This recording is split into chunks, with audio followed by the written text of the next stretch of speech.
Hello, everyone, and welcome back to the Goodish Girls. I'm Madison, and today I'm joined by two incredible indie authors. I have Gauri, Prasad, and Skylark Melody. Thank you both so much for being here with me today. Oh, thank you for Thank you for having having me. us. I'm so excited because for this interview today, get to talk all things dark romance and dark fantasy. And I am a mood reader. Unfortunately, that is something that has recently developed. And right now, though, dark romance, dark fantasy, it's kind of my cup of tea right now. So I'm excited. I'll start with you, Skylark.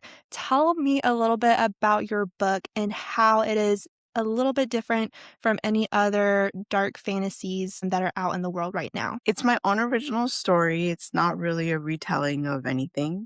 I'm Iranian, and so I really wanted something that resonated with me because I think that actually sets it apart. I also didn't want to do like medieval. I say West Asian. I know most people are familiar with the term Middle Eastern, but I'm over that. So I say West Asian. And so I didn't want to do medieval West Asian because I feel like everybody that does any that kind of setting typically does that. So, think Aladdin, Thousand and One Nights, neither of which are really Iranian. But so that's what I wanted to do. I'm also part Armenian. So I made the FMC Armenian Iranian. And that comes into relevance as the series progresses. It's kind of, you just are told in the beginning, like, hey, she's Armenian, Iranian. And then I really actually love werewolves. So that's why I made it like a Persian mythology influenced werewolf story. And that's what I think sets it apart is that I don't think the genres have been blended before. And it kind of, it's based a lot on Persian mythology, but with my own twist, and also as fated mates with my own twist. It has a lot of the familiar tropes, but I definitely wanted to make them my own. So awesome. That's amazing. Listen, I'm like also starting to get into werewolf romance, and I actually had to teach my friend the other day what nodding was. And she was like, I was like, do you want to know? And she was like, maybe. And I was like going about to explain it. She's like, actually, I'll just figure it out. I'm like, okay, well, here's some Rex. Well, it's funny. That's usually, I'm glad you said that because that is actually where most people go. They think like the pack dynamics and nodding and things like that are gonna be what's in there. And honestly, I just liked werewolves, so I just picked that magical creature, but you really could swap out any magical creature in my book and it would still work. And what I mean by that is basically it really has nothing to do with them being werewolves. I just like werewolves. So that's It's just why like they're a fun little werewolves. cherry on top. Yeah. Yeah. So really they could be vampires, they could be fae, and the story still works because it's broader in scope. Okay. So that is one of the things that like I kind of have to tell people, if you want Yeah. nodding, don't read my book. Or Yeah. read it, you just won't have any nodding in there. Yeah. No pre-nodding experience required. It's not full Omegaverse. I guess that works for No. me because I'm so curious right now. I don't know. Skylark, tell me more. You're gonna have to read it. Shameless plug. I am jumping on that bandwagon No, for she sure. has to read a book. Oh, woe is me. I mean, listen, I put my heart into it. The series has been plotted out, and I'm the slowest writer in the world, and so I'm hoping that books 2 through whatever will go a little bit faster, but it's been plotted out for the most part. Well Wow. done. Wow. That's So incredible. I know. Wow. We heard a little bit about Skylark's book. Gauri, tell us a little bit about your story and how it is yes. different from other dark romances. In the dark romance space, or the romantic suspense space, there's not a lot of representation outside of, there's badass women in a lot of other genres of or storytelling. Are there South Asian, Indian badass women who have a global perspective, who are just girls and they're not, it's not like I am an Indian and this is the Indianness about me. So I know with Persians also where so one of my closest friends is Persian. They're like, I just want to read a story about a kick-ass girl who finds her way through this world and is not unique just because of her ethnicity, but is still unique enough to pull her ethnicity That and part. right? And love life, and she is from here. We grew up here. I go to hockey games. I do everything that is Yeah. Canadian. I do everything that is. I still have Indian food in the house, so it's normal. All of this is very normal for me, and I wanted that to be in a romantic suspense genre. So my female protagonist is a lawyer, so it's a little bit of, I mean, I guess you can call it generational trauma, but not really because we're supposed to be lawyers, engineers, doctor, those kind of things, and then Same. right. See, I know my I Percy girl. am I an got you. engineer, though. That's the thing. I am an engineer. See, this is what our life is. I'm a B school grad. There you go. Right? So it's and I wanted that to be in a space where yes, that is our life too, but we are also sensual women. We also want to fuck around, get horny. We're fine with all of that stuff. And that What? like, oh my No god. one told me that. No. Is that allowed? I mean, there was a recent meme that I saw around saying Indian girls are baddies. Like, is that a possibility? First, I had to go back and figure out what baddie was. So the terminology Oh escapes my me. goodness. So I'm dating myself a little bit, but I still, feel so seen. Listen, anyone can be a baddie if you try hard enough. right? So I was like, maybe this is really on brand for me. Sorry, going back to, I'm like I said, I'm chatty, so I'm gonna bring myself in. Going back to the book, the romantic suspense is about a young woman who's coming of age, but she's coming of age and with this love interest, and they're desperately in love, like all romantic books. But the suspense layer and the dark romance layer adds on the fact that this is dynastic intrigue. So they're all predators. Nobody is just black or white. Everyone is morally gray and chooses to be morally gray. Everyone, because gray is subjective, I think, in our world. And it's a contemporary story. So even though we have extremes and we deal with extremes in the book, it's still about moral fracture of a young woman dealing with her own identity, dealing with agency and ambition and wanting the best for herself, but also wanting this great, fantastic love, trying to choose. So it's a lot about that in the space of a romantic suspense, which does not have enough. I would say it has some, but not enough storytelling from the perspective of just a girl who happens to be Indian. Mm. I like that. I feel like it's different, yet it's familiar, so it's not, and it is an original story. These two characters have been in my head for years. And then finally I sat down, I'm like, I'm gonna write this. I think there's something there. So I did end up writing it. And I come from film and TV. So I wrote down all the dialogue first. Okay. Everything was in script, and I'm like, this is not gonna make sense to anybody.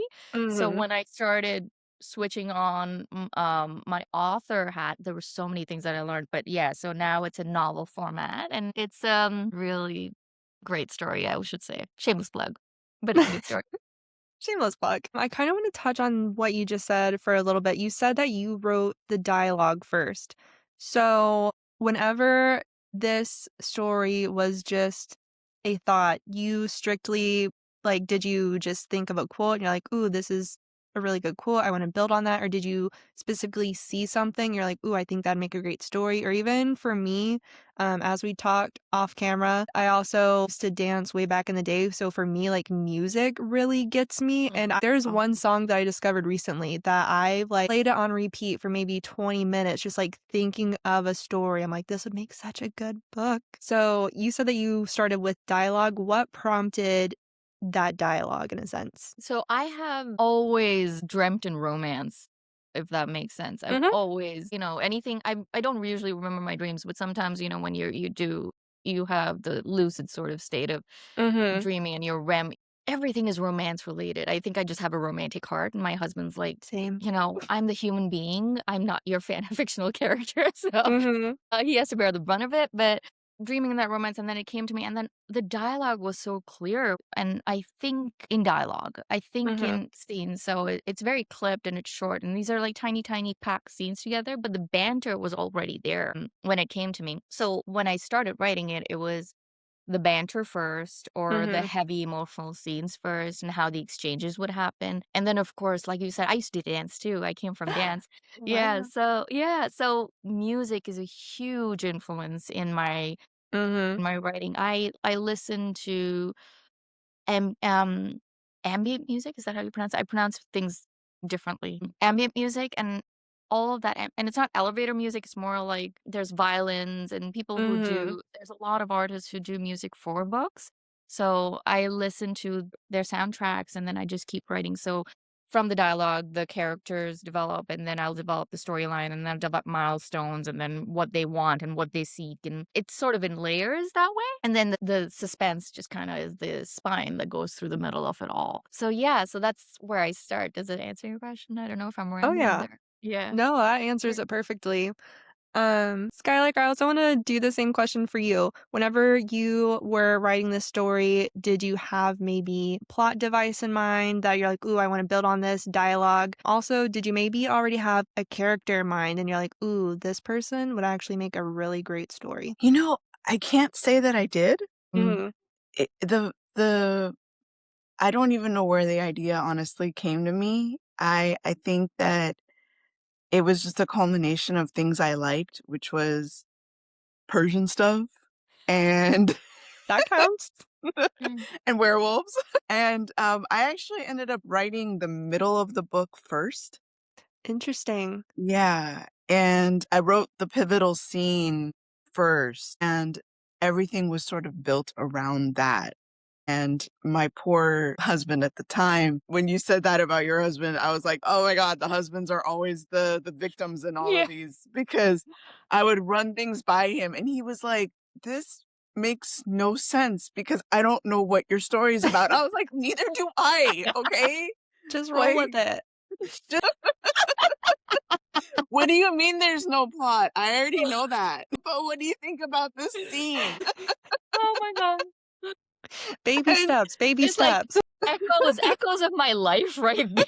and so, but you know, it's so funny that you're talking about dialogue and music because dialogue is such a tool that I use though for reveals Mm. Mm, because I don't like the whole show not tell. I don't like to just tell the reader he was feeling angry, you know? I mean, a little bit of the I call it background language is fine, like the clenching of the fists or whatever. But I love expressing things through dialogue.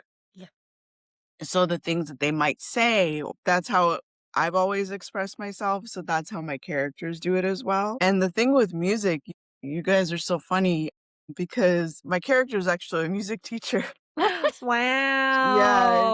Full and there's circle. music's such an important part of her life throughout the entire book. I guess I didn't really tell you much about the book, did I? I just was kind of like, this is how it's different. But it sort of at the end comes back where you realize this girl was just a music teacher and now she's immersed in this something. I I don't want to be too love spoilery. that. Oh, I have So she goosebumps. has The like her intrigue. yeah, Yeah. I mean, Yeah. she has her own business and everything, like, and that was why, like, I really wanted her to be different, and a lot of people commented on that. They were like, "We've never seen a girl that kind of, like, has her own business, like, she has her own music Mhm. studio, like, she's her own person," and I was like, "Wait a minute, you've never had an FMC be her own person?" I was like, "Wait, what? What? Like, is that what makes my book different? Like, she has a Mhm. personality?" So, yes, my FMC rocks. She loses her mom in the beginning of the book. Then she meets the alpha who ends up being her mate. And there's all this intrigue surrounding how she got there because the worlds are separate. Mhm. So within his world, like she's just a regular human. So within his world, they're like, can I curse? Go for it. Speak your Okay. truth. They're just like, who this bitch? And so And Constantine, our alpha, he's the head alpha. He's the main guy. And so he's like, I don't want her involved in this world. Like, this is no place for a regular girl. Like, I don't want like I wouldn't even want it if she was a werewolf, but the fact that she's like just an innocent human, like, Mhm. nah, dog. And so he just rejects her, not in the sense that maybe werewolves do it, because, there's Mhm. like a whole rejection thing within that world. So he sends her away, but homegirl finds her way back. And he's just like, why are you here? And that's what starts it between the two of them. But he's got a lot of stuff going on. So the book touches more on his drama, Mm. but there's something about her too Yeah. that we don't know anything about. When I tell you the book is full of Easter eggs, like, I don't think people who have read it Ooh. have realized that they've read about 150 Easter eggs, because they're just kind of sprinkled in. Like, Interesting. every detail is there for a reason, as Oh my mundane as it looks. oh my god. So, Those are yeah. my favorite So, kind of stories. but you That's don't know you're reading it. You're just thinking like you're reading like random details. No, you're not. All of those things are going to come back at some point. So that's why it took me so long to write. So, I love that so much. As an overthinker, I will, even if it's not true, I will overthink, especially fantasy, so much. And I will take a single thread. It could be the correct thread, it could be wrong. And I will run so far with it. Like Dallas, she did a deep dive of Quicksilver. So if you like Quicksilver, feel free to check that out. But as I was reading Quicksilver, trying to catch up, I created this most elaborate plot point, and I was like speaking with my full chest about it. And Dallas is like, "So that doesn't happen." I'm like, "Cool, got it." oh, So that's yes, so I love sad. books that make me think and that have all of these fun moments, especially if you don't know and then you continue on and you're like, "Wait a minute, you look familiar," and go back to Mhm. book 1 and see those Easter eggs. That's my thing to go in there, and because I would love to write a romantasy one day, Mhm. but how to weave the Easter eggs in so it seems like nothing, but it is always something. That Mhm. tool, for some reason, I mean, I'm still debut author, so sa- mastery is not there same. yet, Yeah, yeah, right? yeah. We're learning. But I've always been so interested in trying to figure out whether there's a hack to it or there's, Mhm. what how can I just make it easier? Or is there like a list of tools that you or Yes, Easter there's a eggs that you write? list. Yeah. And Lots then you of lists. oh, okay. Yes. Okay. We're go Lots I'm of gonna learn. lists. Yeah. And what's funny is I don't read fantasy at all. I Really? at all. Interesting. I read crime dramas and thrillers and mysteries, not read fantasy. So I think that actually helps.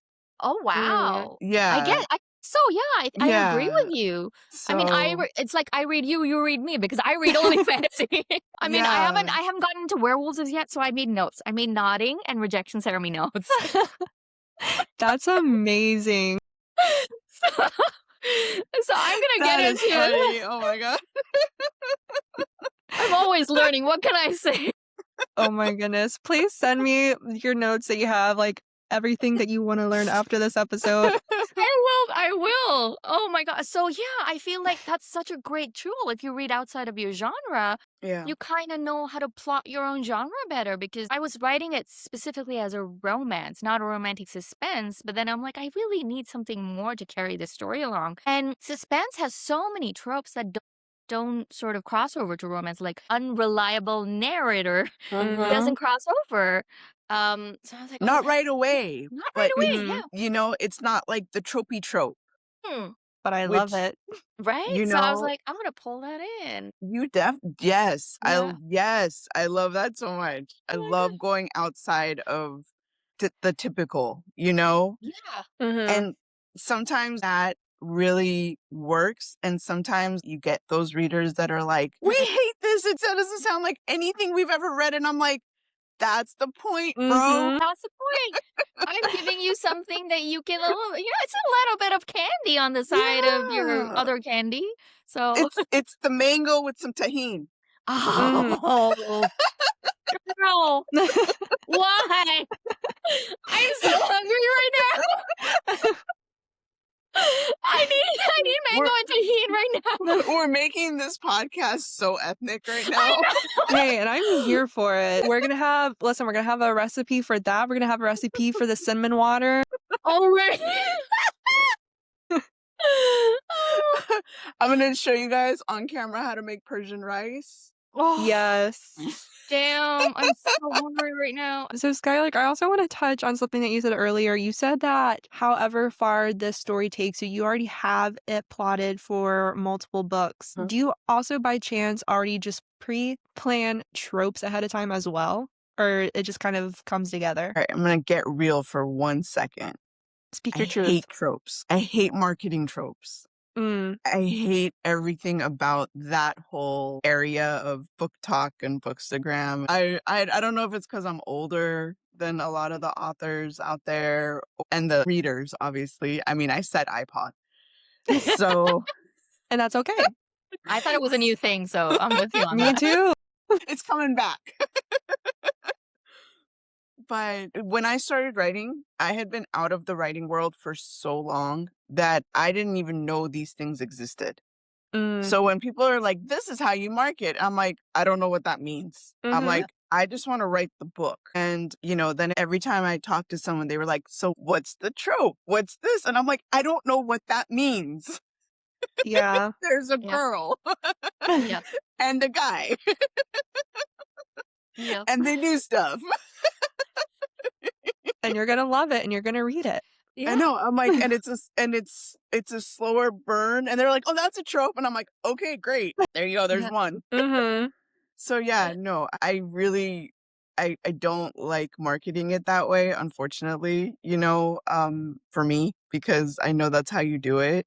But Mm, I hate writing to that. I just want to tell the story, mm. Mhm. you know? I feel like a lot of times whenever I buy books, a lot of it, it's just old-fashioned before marketing tropes was a thing. You look at the cover, you read the back of the book. If it's an interesting story, you read it. Like, you don't know what you're going to get into. Exactly. Yeah.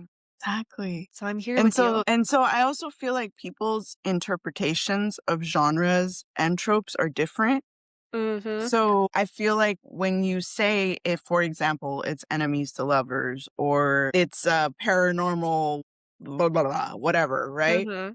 And someone's going to come back and be like, no, it's not. Mhm. And I'm not going to argue with you because I don't know what your interpretation of XYZ So true. is. Mhm. So I'm not going to argue with you. I just think it's a decent story.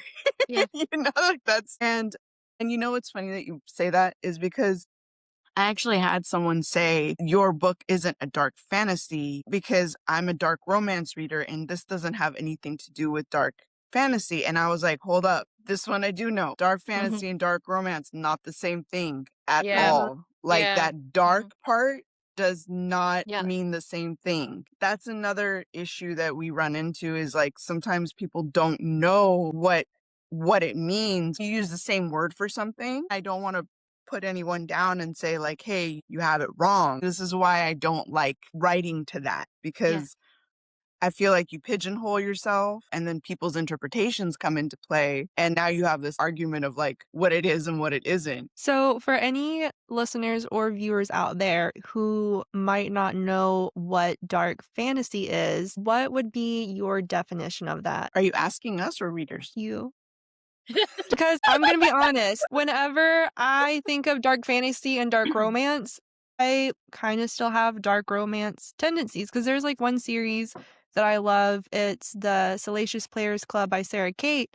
A lot of Mhm. time that's on the dark romance table, but for me personally, like I love it as my little dirty Roman Empire. But to me, I'm like, it doesn't really scream dark romance, just more taboo. So for Mm. readers who might think dark romance mentality, but are about to go into a dark fantasy, how would you explain what dark fantasy is? So I would personally say don't compare the two and don't Mhm. expect the same things from either one because dark romance, you're exploring, I don't want to use the word taboo, but you're exploring Gray areas. not so conventional things within the romance genre, Mhm.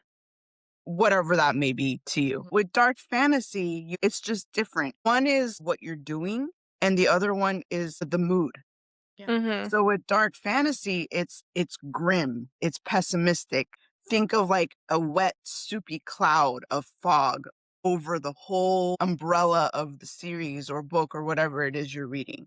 It's more of like the vibe of where this is going. Is it hopeful? Not yet. The world is very grim. Okay. That's dark fantasy. Dark romance is more of like the unconventional ways of loving someone. Or one of the interpretations. I don't want to say that is the 100% Yeah. interpretation. One of the interpretations of it is that.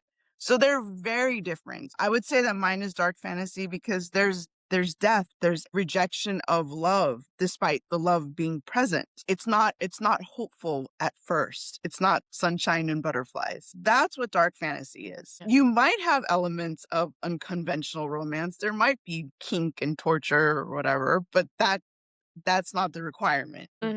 So Okay. that's my very wordy explanation. No, I loved it. So I also want to touch on Gauri. We talked about this a little bit before recording, whenever we were just emailing back and forth about romance being a safe space to explore human extremities. What does this idea mean to you? I'm gonna overlay a few conversations in here about tropes and everything else as well. So with romance, it's a given. The genre itself, not just the trope, the genre itself requires, if you call it a romance, there needs to be a happily ever after. There's no other ending that is considered okay in a romance. It has to be a happily ever after. So you can play within that. But when you're dealing with, let's say, a subgenre like romantic suspense, I mean, what really is suspense? If you're writing in a contemporary context, what is really to lover? Is it true enemies to lovers? How far do you go for them to actually become enemies, to wanting to murder each other, to wanting to, okay, maybe I don't want to murder you. Okay, maybe I love you.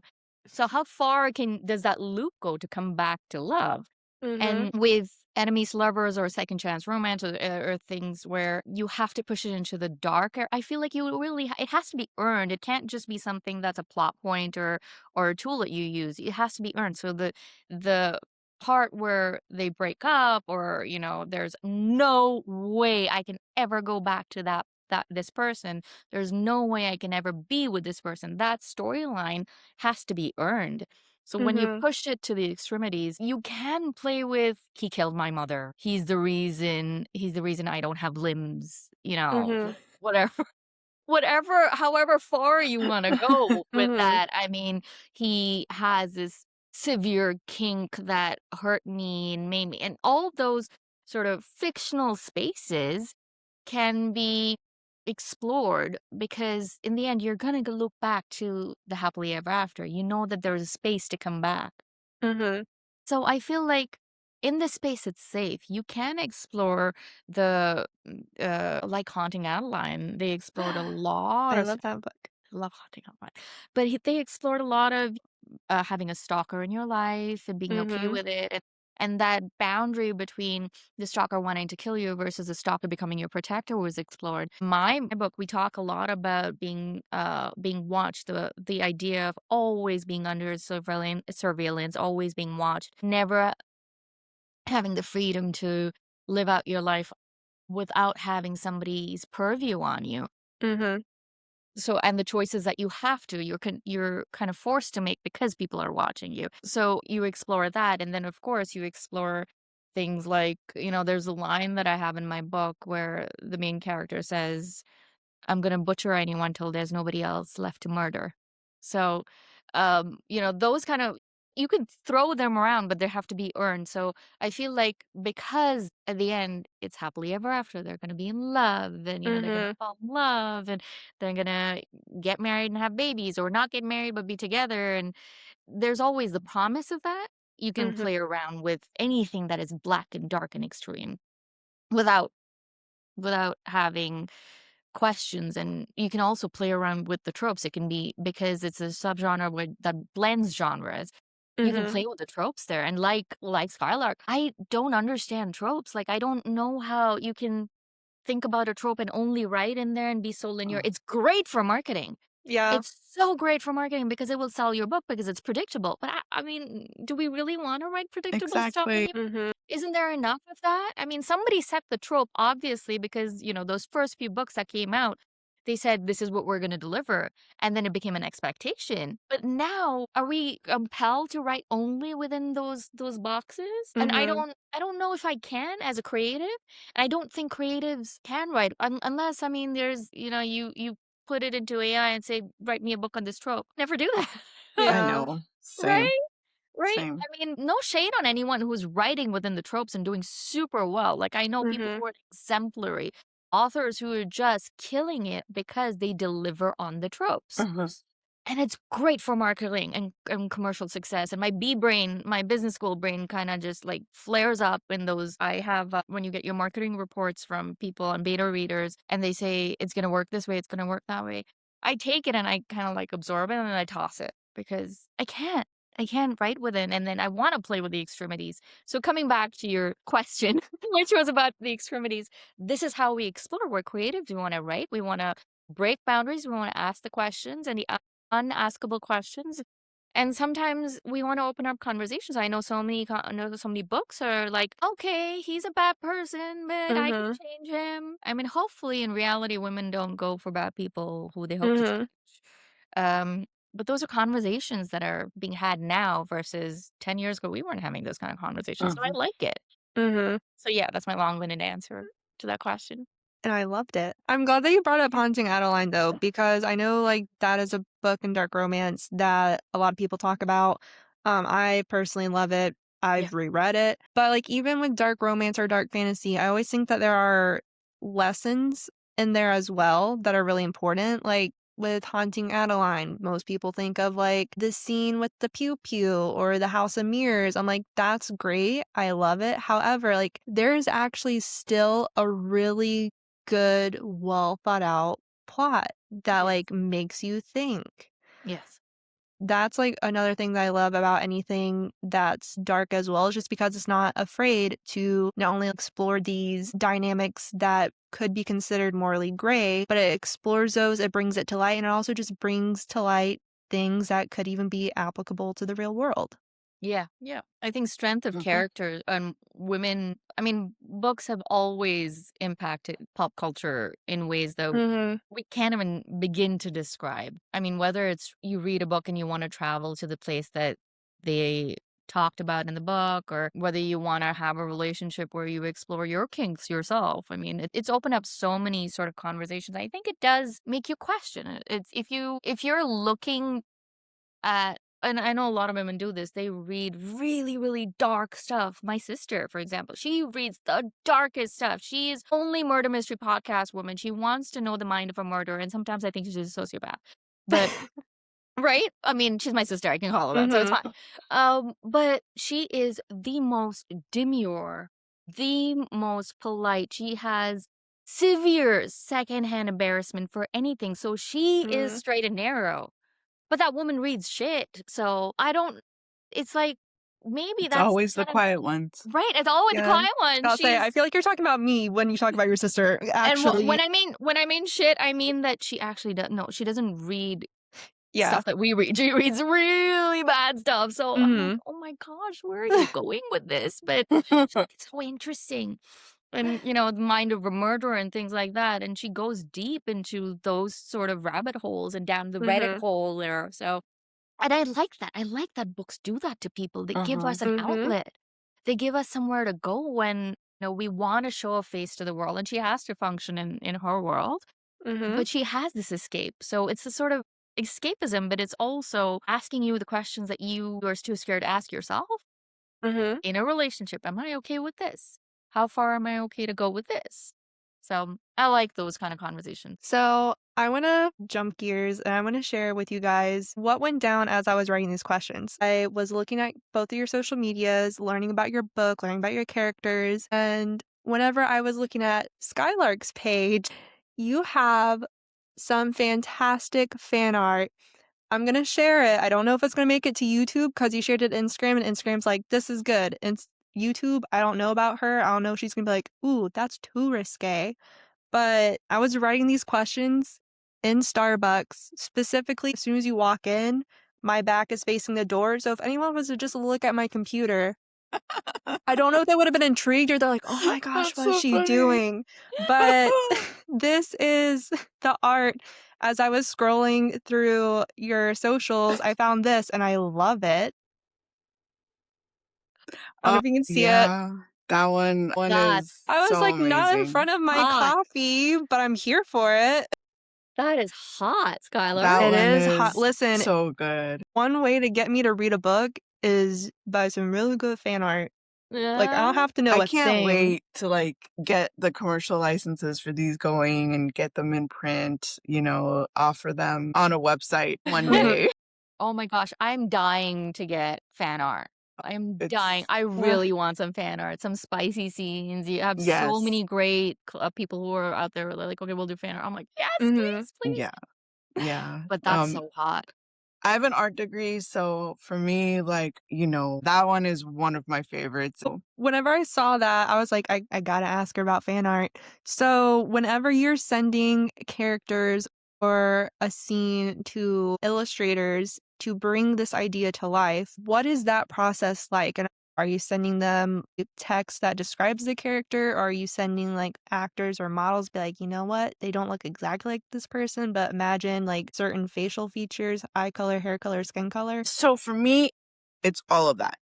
Mhm. It's my own physical, like, written description. I definitely send references. For example, the art you showed, Mhm. that one is kind of a good baseline. And I always tell the artist, draw your own interpretation, but this is Mhm.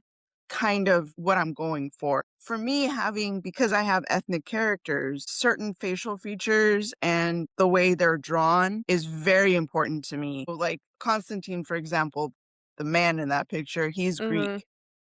Or Greek descent. Yeah. So, I need the skin color to be a certain way. I need the features. Like, he can't look like a Ken. He's got to look like a Mhm. Constantine, Yeah. And so with Iraq's, Armenians and Iranians also have very specific, I mean, her to look like an Iraq's. Mm-hmm. I can't have her looking like an Andrea. Mm. Mhm. So those things are very important. And I think that's on the author to make sure that that is communicated. Mm-hmm. Mhm. And so, yeah, so that's but one of the things that I love to do is I'll give them a general baseline for the characters. I will give them the vibes of the book and I'll be like, go nuts. Mhm. Like, I mean, unless I have, like, for example, again, going back to that specific scene that you showed, like, that's a very specific scene from the ending of the book, and it's Mhm.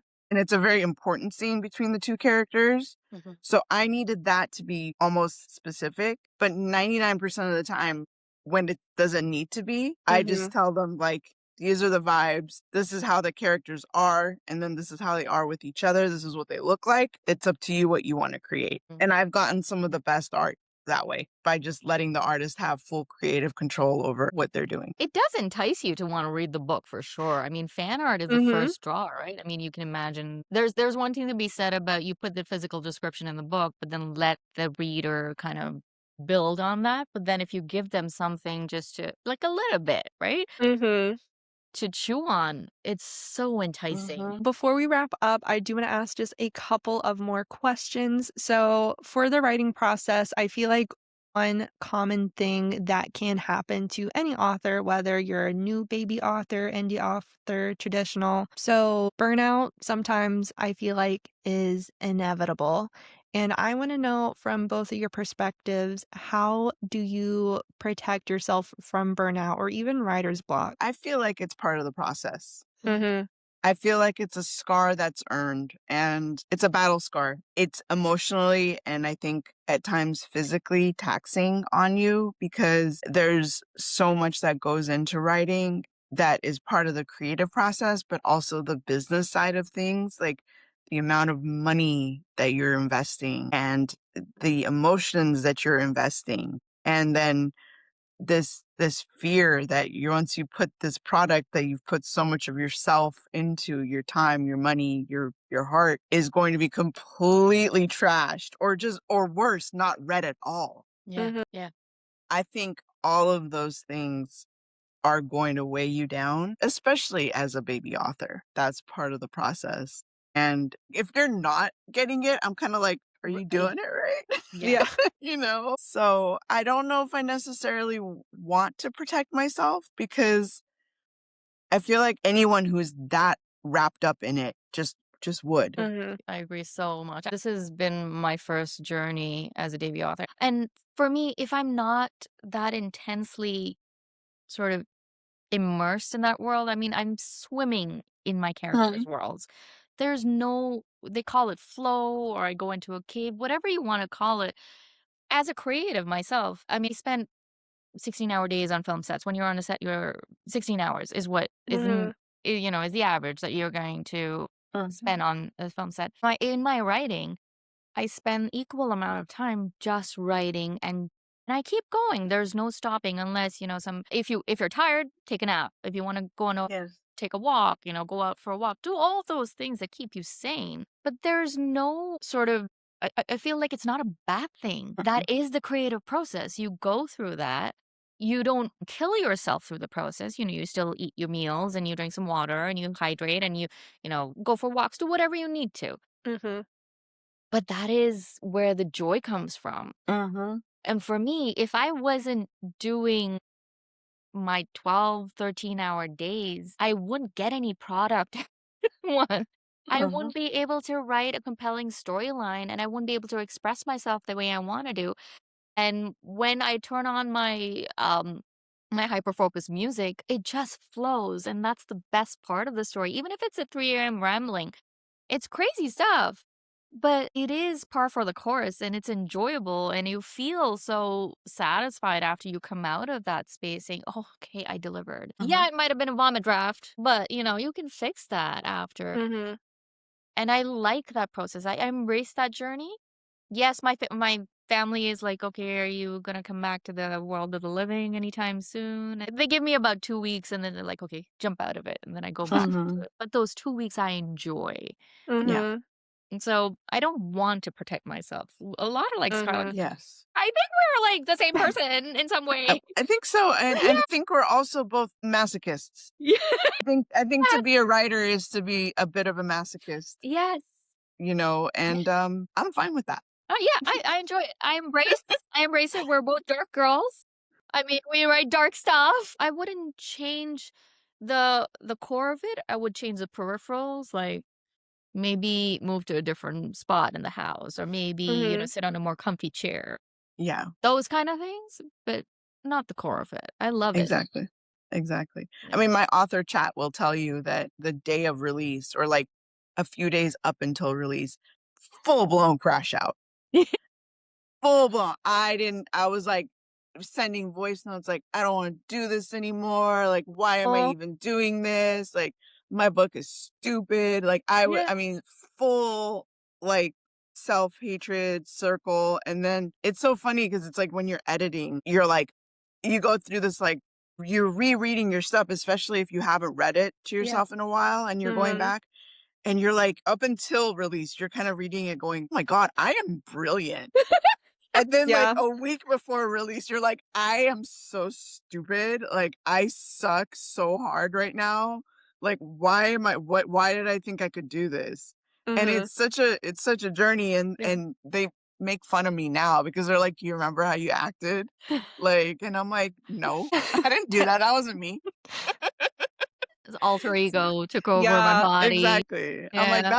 that was Skylark. Yeah. No K, no K. Yeah. I wouldn't trade that, because again, it's part of the journey, I Mhm. think. For me, like in life, I think Mhm. apathy for me is the enemy of many things, whether it's your personal life, your relationships, how you view the world, things like that. So if you're writing something and you're going through the motions and there's no reaction, good or bad, that to me, I'm like, what's going on? Mm. You Mhm. know? So I feel like apathy is a big enemy in all aspects of life. Mhm. So same here. And I wouldn't ever want that. Agreed, agreed. There's so many times that my husband came down and he's like, "Are you okay?" Because I'm bawling my eyes out. Oh, I'm like, "I'm fine. I'm fine." yeah. It's one of those things. He's like, "You you need to take a break? Do you need a cookie? Something sugary? Anything? I'm like, no, I need to stay here. I need to and that's where and people who read it, they feel it too, and they Mhm. feel it on the page, and that's what I think that's what we all become writers for, or creatives for. We Mhm. want anyone who's receiving our work to feel what we felt. It's the only human connection we have in this isolated world of, everything through chat screens and not meeting Mhm. people as often. And I feel like I want to connect with people. Maybe that's how I connect with people. That's how I tell stories. That's how I leave my mark in this world Mhm. without disappearing and, living a fulfilling life. So why not? Very well said. I want to end with you each sharing a favorite line from your book.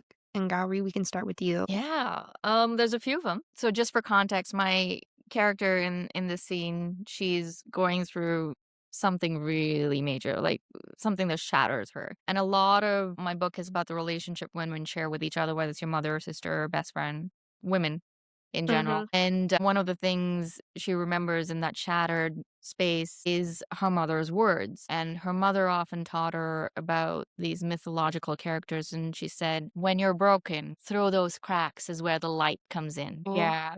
So that also is the overlying theme of the book. It's you're Mhm. never not broken because the more you break, the more gold you have coming through. I I love see what you did that. there. I love that so much. That's such a visual too. Yeah. Mhm. There's Mhm. a lot of um the epigraph is the diary of an unknown character who's yet to be revealed.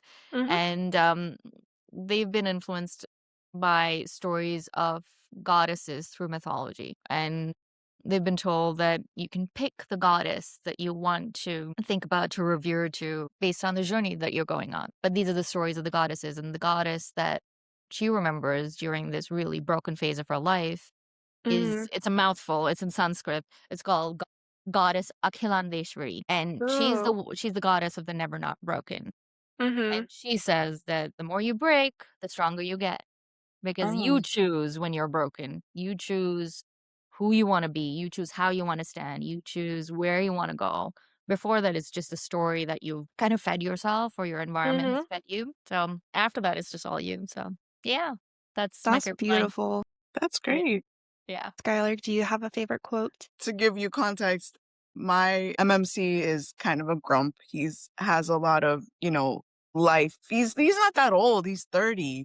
Mhm. But he's had a lot of responsibility from a very young age. He takes Mhm. his job very seriously. He's very burdened with a lot of responsibility and stuff like that. So he's not the most cheery kind of guy. And so there was an incident that happens. And so my FMC, Arax, is going to go confront him about it. And she's scared to death. And at this point, she doesn't know that he's a werewolf. She doesn't know anything about their world. So she's talking to him, and there's a point where he's kind of like, "Did you come over here to give me like a play-by-play of what happened? Like the thing that they're talking about?" And so he's like, "Did you come over here to give me a play-by-play of what happened?" And under her breath, she says, "No, I actually came over here to tell you you're a twat nugget." I love that. But I it love is a Twin made-up word. Nugget. I made up that word. And the funny part is that she has no idea that he's a werewolf and that he heard her say it.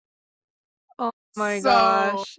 like, and he's trying to remain stoic, but he kind Mhm. of like has like a microscopic expression Mhm. change, Mhm. which she notices and she's just like, fuck. Like, he heard what I just said. So I just love that whole scene. When I flirt, Mhm. mild jabs and insults are always like something Mhm. I've done and it breaks a lot of ice. Mhm. So obviously a little self insert into my FMC. So Don't we all do that? I love yeah. self-insert. Mhm. I love Twat Nugget. Oh my gosh, I was it's about to so say that amazing. may or may not be adding to my personal vocabulary. I know. Now I So wanna do good. a funny one. I'm like, mine was too, like, boring. I wanna do And it's so silly because, like, the story overall is pretty serious. Mhm. Mhm. But when you like throw in a like twat Yes. nugget in like a somewhat serious story, it's like, whoa. Yeah. It I'm either really works for the reader or it just completely shatters the illusion. well, listen, if you need people to hype up Twat Nugget, You got 2 people who will for sure. We I got will. you. I appreciate that so much. Oh, I so will. Yeah. Well, thank you both so much for hanging out with me today. Thank you for having Thank us. you for This was having I know, awesome. this was so fun. I wasn't expecting it Yeah, to be so fun. But yeah. same. Listen, that's what all this is about. Low stress, all fun, good vibes. So, for everyone listening or watching, make sure you check out these lovely authors' socials, which will be linked in our show notes. Make sure to give them a follow so you can stay up to date on all of their bookish news and upcoming releases. Fate Drawn to Flame by Skylark Melody is out now, so make sure to go check that out. Go read about the twat nugget. Now you have to. Yep. That's right. And The Never Not Broken by Gauri Prasad is going to be released around the second week of March. And thank you all so much for being here. Thank you for chatting with me. Thank you for listening, for watching wherever you are viewing from. If you enjoyed this episode, make sure to like, comment, share, subscribe on all of our socials. And again, I am Madison. This has been the Goodish Girls, and I'll see you next time. Stay goodish.